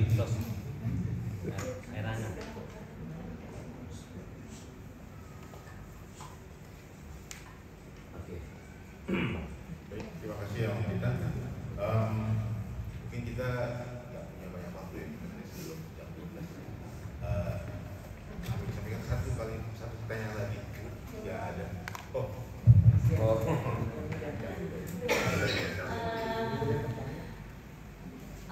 Tema yang sebelumnya ya sebenarnya, apalagi kalau kita melihat kaum muda sebetulnya saya menjadi atau yang selalu dimonitor oleh orang tua pada saat itu. Itu setiap hari minggu itu selalu ditanya, gereja di mana nang, gereja di mana nang. Mungkin itulah monitor orang tua ya, karena kebetulan memang keluarga kedua orang tua adalah di KPI Jati Bangan, kemudian di KPI Bombongan, di KPI Sipamangun gitu ya. Nah, setelah saya mendarat di Jakarta, kalau di Medan kan kita tidak terlalu tahu banyak tentang gereja-gereja yang ada di mall gitu ya. Itu sedikit sekali. Makin kemari ketika saya nonton baru saya sadar, oh inilah mungkin bawelnya kedua orang tua saya ini bertanya, gereja di mana nang, gereja di mana? gimana gitu kan. Inilah ternyata karena saya akan melihat begitu banyak di Jakarta ini ternyata yang gereja atau persekutuan yang memang menjadi mall. Tapi saya juga yang awam, yang bukan teolog gitu ya, tidak bisa mengejudge juga bahwa ajaran mereka di luar Lutheran bahwa mereka salah. Nah, saya tidak bisa seperti itu juga. Nah, sejak COVID itu semakin gencar, semakin luar biasa karena kan semua streaming ya gitu. Dan saya waktu COVID itu sebenarnya ada sukacitanya ya, karena ternyata seperti DKI kadang-kadang kan tangan kita kan ya amanah melihat gitu ya di YouTube DKI Harapan Indah. Ada beberapa tahun saya sejak COVID mengikuti mereka menyajikan renungan pagi dan renungan malam. Nah setelah COVID ya, setelah bisa semuanya onsite itu sudah tidak ada lagi. Nah karena sudah terbiasa renungan pagi dan renungan malam, nggak ada lagi gitu ya. Yang saya nggak tahu juga apakah DKPI punya ya, mungkin saya nggak tahu bagaimana gitu ya. Lalu saya lihat suara Injili itu pendeta Billy. Nah itu dari Philadelphia ya salah ya. Tetapi ini balik lagi saya awam gitu ya, awam gitu bapak pendeta saya awam. Tetapi ketika dia buka itu dalam doa, bernyanyi, lalu membaca firman, lalu ditutup pulang dengan doa Bapa Kami, lalu ada juga berkat gitu ya. Saya pikir ini oke lah. Ini saya yang bertanya dari awal, Lutheran yang awal tidak ada kompetensi teologi. Bagaimanakah kami yang awam mengetahui, ini relate lagi ya, bahwa apa yang kami tonton, karena kan kita pengen ya bahwa pengetahuan kita itu tidak hanya dari setiap hari Minggu aja, atau ya, lebih menyenangkan ada ibadah sektor gitu ya, atau PP punya PA gitu ya. Bagaimana di luar itu gitu, karena kan kita maunya diisi setiap hari gitu ya. Bagaimana kan kami yang awam ini, yang muda ini gitu ya, mengerti, memahami atau aware, oh ini kayaknya enggak nih gitu deh, ini menyimpang nih gitu, ini yang hati-hati deh gitu. Karena kebetulan waktu saya berbincang dengan teman saya di Komsel, saya bilang itu ada ininya dan ada doa Bapa Kaminya. Tapi yo setahu saya ketika sudah ditutup tidak ada lagi haleluya amin. Nah tidak ada lagi kata-kata haleluya ini awal yang berbincang-bincang lah ya Bapak Pendeta gitu ya, yang berdiskusi gitu. Tidak ada lagi haleluya, nggak ada itu. Yang penting udah amin, udah selesai yuk. Lalu dalam hati saya mau ngikutin yang mana lagi, karena kebetulan memang suara Injil ini sudah saya ikuti semenjak DKI Harapan Indah itu sudah tidak ada lagi untuk ininya renungan pagi dan renungan malam. Itu saja Bapak Pendeta. Jadi mohon, oh ini bagaimana caranya kami aware untuk ajaran-ajaran tersebut, karena memang kan kita tidak bisa untuk mata ini berkembang pesat gitu, apalagi di YouTube. Jadi kayak polisi militer saja. Ya, jadi prinsipnya begini ya, Bapak Ibu. Sebenarnya bagaimana kita aware itu kan tergantung dari sense of faith kita kan. Nah makanya saya dalam mengajar katekisasi, mungkin saya sedikit berlawanan dengan kurikulum katekisasi. Ketika saya mengajar katekisasi, yang saya gunakan adalah pokok pemahaman iman di KPI. Itu saya gunakan, tidak buku yang berapa pelajaran itu. Nah kenapa? Karena memang bagi saya katekisasi itu tidak hanya transfer knowledge, tapi harus ada menanamkan dogma. Makanya tadi bagus Pak Sini Tonga memberikan pokok pemahaman di KPI. Itu sejarahnya panjang loh, P3 itu. Jadi ketika kita makar dari gereja sebelumnya, gereja suku itu, nah para founding father dan mother GKP mengatakan kita punya konfesi seperti gereja sebelum kita harus ada pengakuan iman kita. Para pendeta tahun 91, 93 berapa? Kita tidak butuh konfesi kita sudah jelas, yaitu Allah Tritunggal dan ada termaktub di dalam peraturan mukadimah kita, tidak perlu lagi kita konfesi. Yang kita butuhkan adalah ajaran-ajaran gereja, yaitu P3I GKPI. Nah, bagi saya kalau ditanya, bagaimana cara kita tahu ini baik dan tidak baik? Ya selaraskan saja dengan pokok pemahaman iman GKPI. Misalnya, khotbahnya bicara tentang persembahan. Apa dikatakan pokok pemahaman iman GKPI tentang persembahan? Persembahan adalah bakti syukur kita kepada Tuhan atas apa yang telah kita alami dari kebaikan Tuhan. Nah, kalau ada mengatakan kita harus beri persembahan supaya Tuhan memberkati kita cocokkan. Oh, ini tidak berarti persembahan adalah bakti kita kepada Tuhan, karena manusia tidak bisa mempengaruhi Tuhan. Dan celakanya, realitasnya Bapak Ibu sekalian, orang beribadah itu lebih kepada memuaskan keinginannya, gitu kan? Aku mau di gereja sini, coba lama buatlah gereja yang ada bandnya tebak begitu. Ini gereja kok orang benar ini. Coba lama buat dulu seperti ini. Oke, kita coba. Di jelang balik Bapak Ibu, selesai buat survei, mereka mengatakan pasang nasi. Oke, kita pasang karena nggak bertentangan dengan ibadah, gitu kan? Tapi ada yang masuklah mangkrak. Kita masukkan Bapak Ibu. Waktu masuk dapat tempat ketepuk, jantung orang tua sudah ya karena nggak kuat lagi dengan suara terang seperti itu. Nah, saya katakan nggak cocok kan, saya katakan. Nah, oleh karena itu yang pasti pertama adalah kita tanamkan dari generasi paling bawah bagaimana pemahaman iman gereja kita. Jadi gereja bukan soal memenuhi keinginan hasrat kita, tetapi tanda kita bersyukur kepada Tuhan, itu saja. Kita pergi ke gereja dan kita pelajari pokok-pokok pemahaman iman kita. Makanya di gereja Bapak Ibu sekalian, itu seharusnya pengkhotbah difilter apakah dia dari sinode mana, apakah seasas dengan PGI, apakah dia seperti ini. Bahkan seasas dengan PGI Bapak Ibu, ada gereja yang seasas dengan PGI tidak mengakui alat tritunggal. Ada. Jadi harus berhati-hati kita Bapak Ibu kalau kita ingin benar-benar. Nah, pesan saya kepada senior saya di PP dulu ini di Pernas Mandala. Nah, jadi yaitu kerinduan kita harus akan firman Tuhan dibarengi dengan hikmat kita untuk mendalami firman Tuhan. Makanya tidak hanya sebagai pendengar, tetapi juga sebagai pelaku. Salah satu melakukan firman Tuhan adalah berhikmat untuk memilah mana yang baik dan tidak baik. Caranya adalah berdoa kepada Tuhan, minta bantuan kepada Tuhan sehingga apapun firman yang diberikan kepada kita menjadi berkat di tengah kehidupan kita. Saya pikir itu Bapak Ibu sekalian, kiranya pelayanan pada saat ini boleh memberkati kita sekalian. Dari yang terakhir, rindu untuk membaca firman Tuhan, yang dipimpin oleh Roh Kudus dan dipimpin oleh Yesus. Baik, kita akan lanjutkan kembali.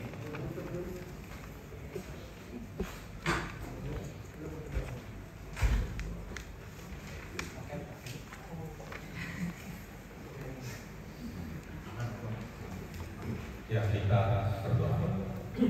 Terima kasih Tuhan untuk kasih anugerah yang Engkau berikan dalam kehidupan kami, di mana Engkau memberikan kesempatan kepada kami di akhir pekan ini untuk berkumpul, bersekutu, menyembah dan bersembah kepadamu di tengah rumah keluarga Bapak Simon Tambunan. Terima kasih Tuhan, hamba-Mu ini yang Tuhan pakai melayani di GKP Menteng boleh menjamu kami sekalian jemaat dan para hamba Tuhan untuk boleh menyelenggarakan kebenaran firman Tuhan disampaikan. Kami percaya Tuhan boleh memberkati rumah ini ketika Tuhan boleh menyatakan kuasa firman-Mu di tengah-tengah persekutuan pada saat ini. Berkatilah Tuhan keluarga Bapak Tambunan, Ketua Tambunan yang telah memberikan tempat ini sebagai tempat kami bersekutu. Berkati beliau Tuhan di dalam setiap tugas dan tanggung jawab negara yang diberikan kepadanya. Berkati istri dan anak-anaknya Tuhan di dalam seluruh aktivitas yang mereka lakukan sehingga memuji dan memuliakan nama Tuhan. Dan kami juga Tuhan yang hadir di sini, jemaat sektor yang berkumpul. Kami tahu Tuhan seharusnya akhir pekan menjadi akhir minggu kerja yang boleh bagi kami melepaskan rehat dengan waktu kualitas bersama keluarga, tetapi kami memberikan waktu kami untuk bersekutu dengan firman Tuhan. Karena agendanya Tuhan persekutuan pada saat ini ketika kami mau membaktikan diri kami dengan memberikan persembahan kami yang hidup tubuh kami di tengah-tengah ibadah. Biarlah Tuhan Bapak Ibu dan semua yang hadir di rumah ini yang mengikuti ibadah ini pulang dari tempat ini, Kau yang memberkati mereka Tuhan di tengah kehidupannya, sehingga mereka tidak sia-sia pulang dari tempat ini karena mereka mendapatkan lawatan firman Tuhan yang boleh memberkati mereka, menguatkan tubuh mereka yang lemah, memberikan semangat mereka pada semangat yang patah, memberikan motivasi ketika mereka mengalami demotivasi, memberikan satu sukacita ketika mereka kehilangan sukacita, sehingga semua yang kembali dari ibadah pada saat ini mendapatkan sukacita oleh karena Injil diberitakan di tengah kehidupan mereka. Dan kami juga Tuhan berdoa untuk firman yang kami dengarkan. Kami belajar Tuhan dari firman-Mu untuk mengantisipasi penyesatan yang menolak tentang keilahian Tuhan Yesus, yang menolak tentang kesejatian dan kemanusiaan Tuhan Yesus. Karena kami percaya Engkau adalah Allah yang sejati, Engkau adalah manusia sejati, Bapa sejati yang boleh Engkau curahkan anak-Mu yang kudus Tuhan Yesus Kristus di tengah kehidupan kami yang mati dan bangkit, dan boleh Engkau kirimkan roh hidup di tengah kehidupan kami, sehingga Engkau adalah Allah Tritunggal yang kami puji muliakan, yang telah berkarya atas kehidupan kami, sehingga Tuhan sampai akhir hidup kami nanti kami tetap menyaksikan ketritunggalan Allah di dalam Allah Bapa, Tuhan Yesus dan Roh Kudus.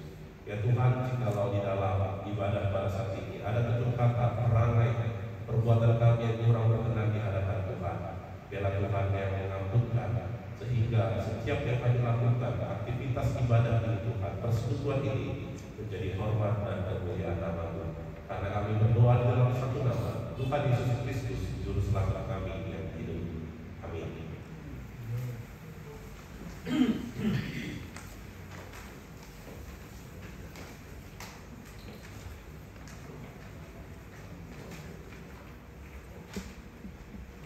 Baik, kita mau bernyanyi untuk Tuhan dari Himne Jemaat 259 yang 3 di dalam Kristus.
Sebelum kita bersyafaat mungkin dari kita tengah-tengah kita ini semua ada yang perlu doakan atau ada topik yang Anak-anak sekolah kan, anak-anak sekolah. Mari kita bersatu di dalam doa.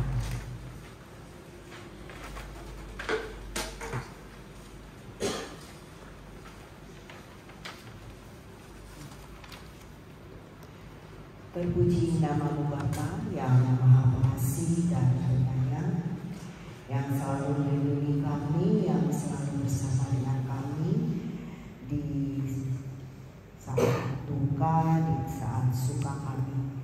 Terima kasih Bapa Tuhan yang baik yang sudah mengumpulkan kami pada pagi hari dan siang hari ini hingga boleh bersama-sama berkumpul di rumah saudara kami, di rumah Penatua Sihau Tambunan, hingga kami boleh berdoa bersama, boleh memuji nama-Mu, boleh mendengarkan sebagian dari firman-Mu, boleh lagi mengerti apa arti terdalam dari firman-Mu. Begitu banyak yang kami dapatkan Tuhan, begitu banyak yang kami dengar pada siang hari ini yang kami peroleh dari Bapak Pendeta Tio Sibarani. Terima kasih Bapak, terima kasih Tuhan. Biarlah apa yang kami dengar pada hari ini boleh menambah-nambah iman percaya kami kepadamu. Boleh lagi kami menjadi orang Kristen yang makin hebat, makin kuat di dalam iman kami, dan makin kuat kami melangkah, dan makin bangga kami menjadi seorang Kristen. Bapak Tuhan Yesus, pada siang hari ini kami mau berdoa kepadamu di dalam doa syafaat kami. Kami berdoa bagi kami semua yang hadir pada hari ini, biar tambah-tambahkan kesehatan bagi kami Tuhan, hingga kami boleh tetap sehat dalam melakukan semua kegiatan kami di setiap hari dalam kehidupan yang Kau berikan, hingga kami boleh melakukan semua kegiatan kami dengan baik, terutama Tuhan kami boleh lagi melayani-Mu semakin heran. Biar kami boleh lagi melakukan kasih yang Tuhan ajarkan itu di setiap apapun yang kami lakukan di kehidupan kami. Kami juga tidak lupa berdoa bagi teman-teman kami yang sakit, ataupun bagi anggota jemaat yang di GKPI Menteng yang sedang sakit. Kau berkati Tuhan, Kau berkati mereka, Kau temani mereka dalam kesakitan mereka. Apapun yang mereka rasakan Tuhan, kesakitan yang mereka rasakan Tuhan, Tuhan memeluk mereka. Di dalam kesakitannya selalulah mereka boleh merasakan juga kebahagiaan yang dari Tuhan. Juga Tuhan, di dalam setiap kami mungkin ada persoalan-persoalan di dalam kehidupan. Kami tahu Tuhan, Tuhan tidak pernah meninggalkan kami. Berlipat tangan kami hanya kepada-Mu Tuhan. Kau adalah segalanya bagi kehidupan kami. Temani kami Tuhan dalam setiap apapun pergumulan hidup kami, kemelut hidup kami. Tuhan, kami tahu, kami yakin dan percaya Tuhan ada bersama kami untuk menyelesaikan semuanya. Temani kami Tuhan, tuntun kami Tuhan dalam pergumulan apapun yang kami rasakan. Kami tidak pernah lupa juga Tuhan kepada mau berdoa kepada orang tua kami yang para duda dan para janda yang ada di jemaat kami. Temani mereka di dalam kesepian mereka Tuhan. Tuntun mereka Tuhan. Selalu mereka ada di dalam Kau Bapa. Biarlah mereka tetap berbahagia di dalam setiap tarikan nafas mereka. Tuhan selalu memeluk mereka. Tidak lupa juga Tuhan, kami mau berdoa untuk majelis gereja kami. Biar Tuhan tuntun untuk selalu boleh mengembalakan domba-domba yang ada di dalam gereja kami Tuhan. Biarlah semua program yang ada, yang pada saat ini juga yang paling dekat yang akan boleh berlangsung, konser yang akan berlangsung pada tanggal 31 Agustus, Tuhan yang ada di sana dalam program tersebut. Biarlah semua panitia, anak-anak sekolah minggu, pemuda-pemudi yang berperan di dalam konser tersebut, Kau berikan kesehatan, kemampuan daripada Tuhan. Biarlah mereka boleh memberikan apa yang mereka punya, talenta yang Kau berikan kepada mereka. Mereka boleh memberikan yang terbaik. Kami serahkan semuanya ke tangan-Mu Tuhan. Kami tahu Tuhan, karena Tuhan memberikan yang terbaik bagi kehidupan kami. Tuntun semua para panitia untuk memberikan yang terbaik pada konser yang pada tanggal 31 Agustus nanti. Kami juga tidak lupa berdoa bagi kepada adik kami yang boleh menerima kami pada hari ini di tempat ini. Bapak Penatua si Hall Tamunan, Kau berkati dia dalam setiap pekerjaannya, Kau tuntun dia, Kau berkati dia dalam cita-cita dalam keluarganya. Tuntun dia menjadi kepala rumah tangga yang selalu memuliakan Tuhan dimanapun mereka berada. Tidak lupa juga berdoa untuk Tabita yang ada di luar kota dalam menuntut ilmu. Temani dia Tuhan, tuntun dia selalu, biarlah dia selalu melakukan kegiatannya untuk menuntut ilmu, untuk mencapai cita-citanya di dalam nama Tuhan saja. Juga Tuhan, kami berdoa untuk Bapak Pendeta Tio Sibarani, Kau temani dia dalam setiap kegiatannya, dalam setiap pelayanannya. Tuhan yang selalu menemani, biarkanlah dia boleh melakukannya semakin heran lagi dalam pelayanannya. Terima kasih Bapak, terima kasih Tuhan Yesus. Kami yakin dan selalu percaya bahwa Tuhan mendengar doa kami dan mau mengabulkannya. Terpuji-puji namamu Bapa sekarang sampai selamanya. Amin. Amin.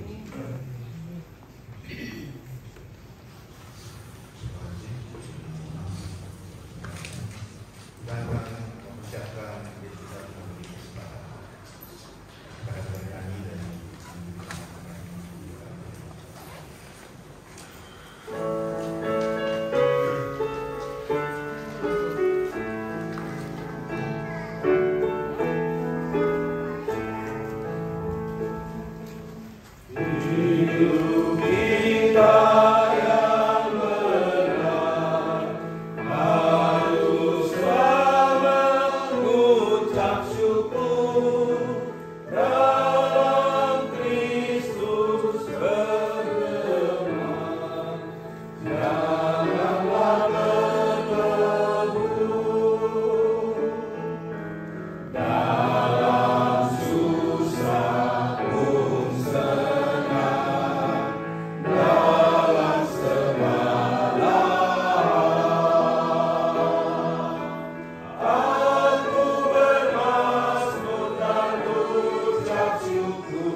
Ya Allah, Bapa kami di sorga, kami mengaku dengan seluruh hati, Engkaulah sumber segala berkat dan karunia dalam hidup kami. Di sini kami mempersembahkan kurban syukur kami kepadamu. Terimalah persembahan umat-Mu dan berkatilah menjadi malam kesaksian, persekutuan dan pelayanan jemaat-Mu ini. Jadikanlah hidup kami persembahan yang berkenan kepadamu, dan pakailah hidup kami untuk turut menghadirkan tanda-tanda kerajaan, kasih, keadilan, damai sejahtera dan sukacita. Bukalah hati kami oleh Roh Kudus, agar kami senantiasa mengucapkan syukur kepada-Mu. Di dalam nama Yesus Kristus Tuhan kami. Amin.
Berilah kami pada hari ini makanan kami yang secukupnya, dan ampunilah kami atas kesalahan kami, seperti kami juga mengampuni orang yang bersalah kepada kami.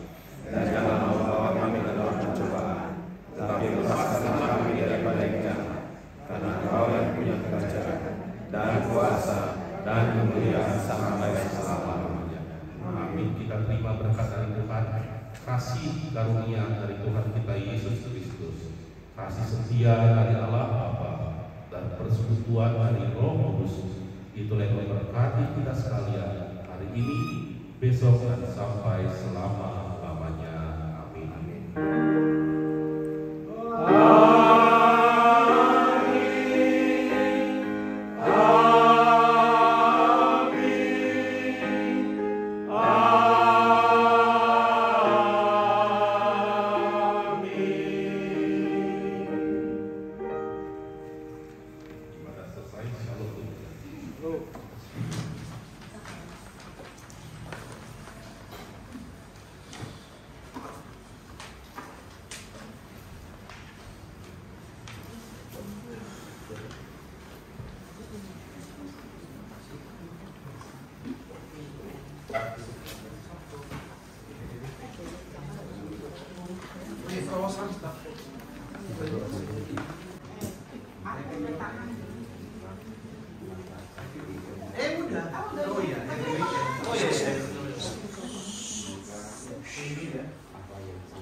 Untuk waktu-waktu lain untuk memahami dan sangat betul mari kita lain.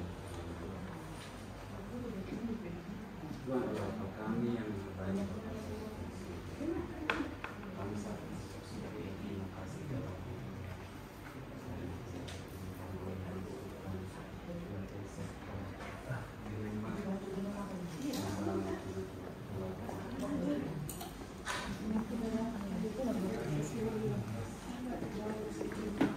ke bintang.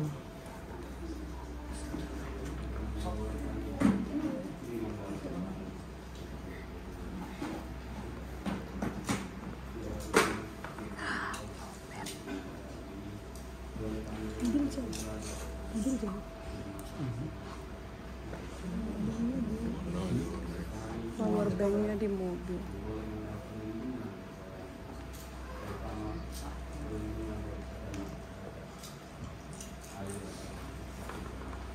Baik,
Kembang loyangmu kasih dulu ke yang punya rumah.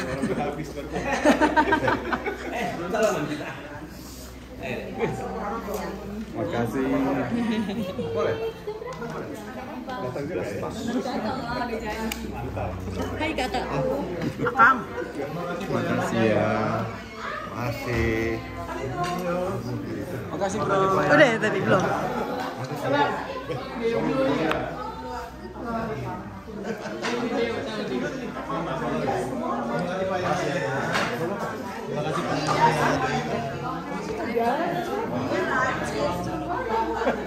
Wah, orang.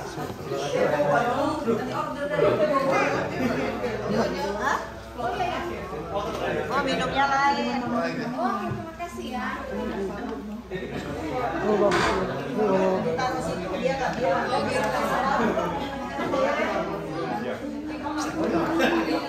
Siap-siap.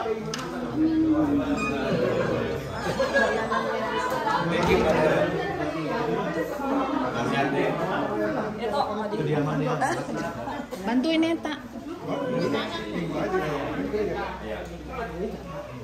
Sekarang bisa menang. Ambil saya, teman Oma ya. Iya, mari. Sekarang ketemu.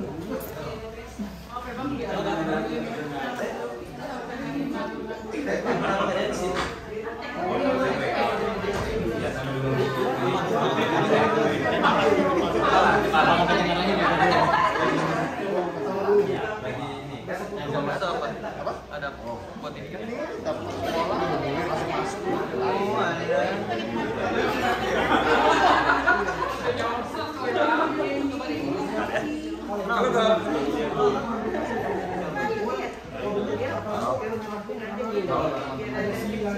Apa saja yang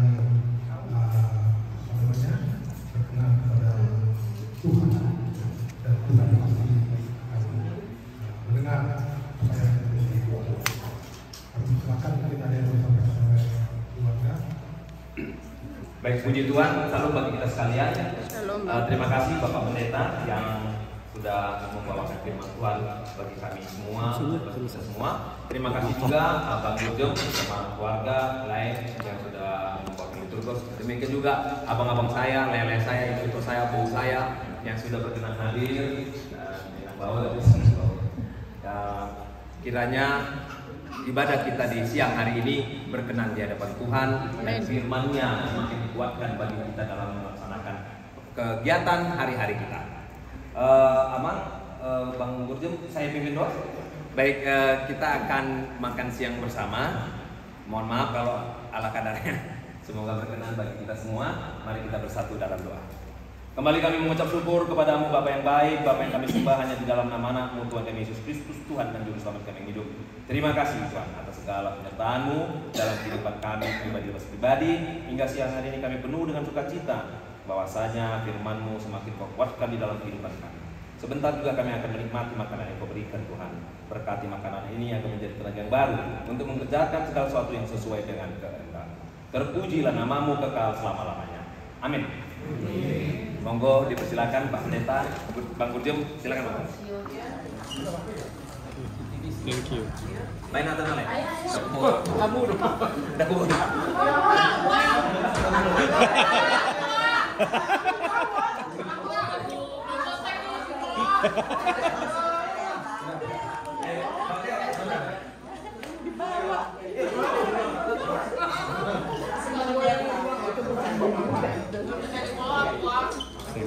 Ini kalau ini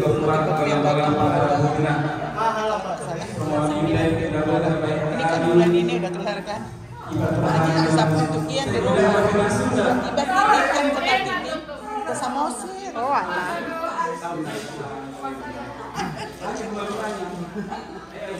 Bukan ada yang ngomong katanya. Habis Oh, juga di rumah kami. Jadi normal. Jangan masukin di hati. masukin ke jantung. Bau.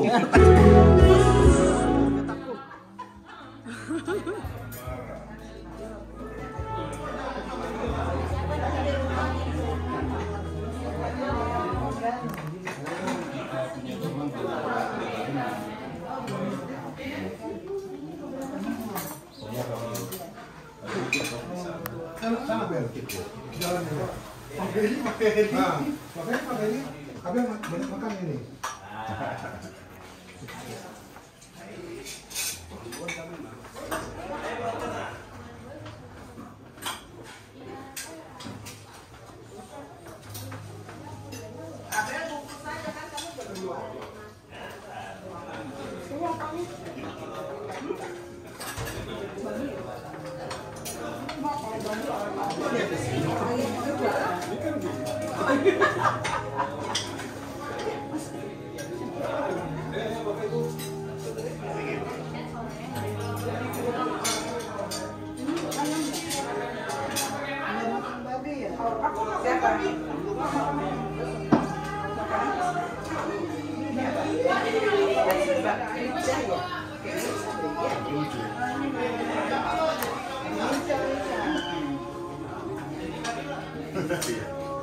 Berkali-kali.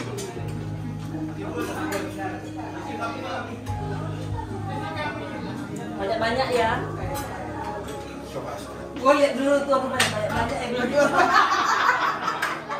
Numpang lo ya. Awas kalau banyak ya. Enggak, gue ngomong banyak-banyak ya tuh lihat dulu. Mana nih? Dua piring. Kiblatnya ke sini. Ayo punya rumah deh.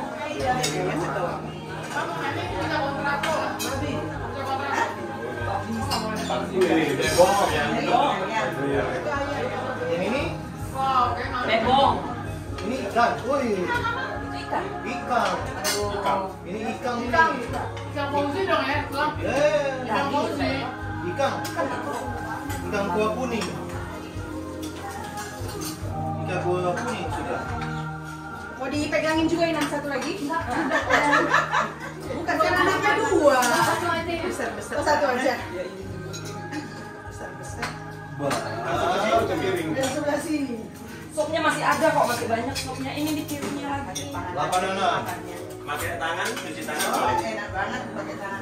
Iya. Tolong satu ya. Tolong satu ya. Kakak ini kan nggak pedas Tolong kan? nasinya dulu ya. Satu kecap. Nanti. Pokoknya kalau di rumah datang oke? Tahu ya? Kita itunya.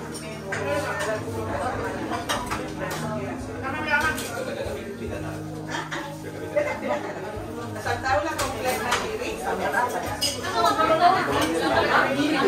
Nanti lah, lihat mana yang kurang dulu.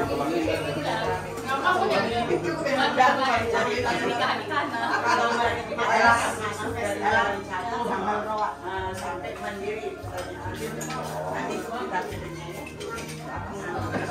Lucu juga ini kerubukan. Rajin yang bikin itu. Iya, rajin kali kakak. Itulah jangan Tuhan. Pakai selamat yang datang. Iya ini yang ngerti gue. Terlalu berkobar karet. Kayaknya ini teman sih. Ada. Ambil lama. Aduh malu. Ngumpet dia. Kontrak lu. Masuk lu. Mantap.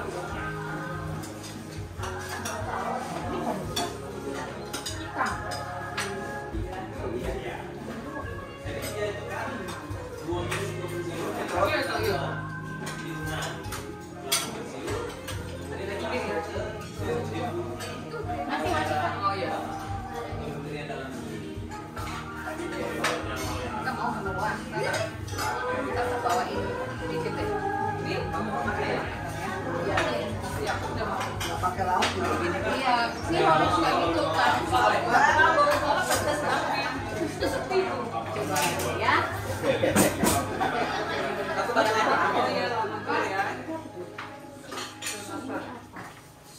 Ayo kak, jangan dikit-dikit. Yang banyak kak.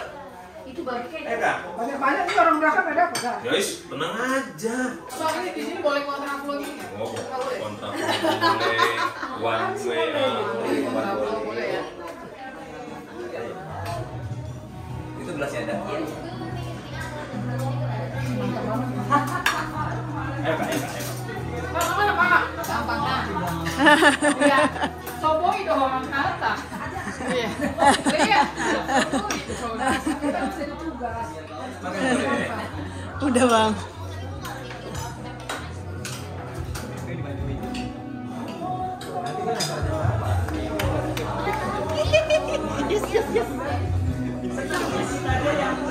Yes.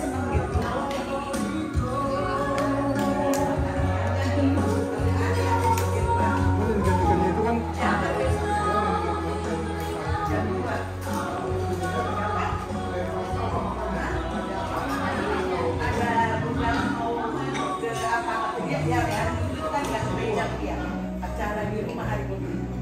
Lihat di HP tiba-tiba mau ke Jamban.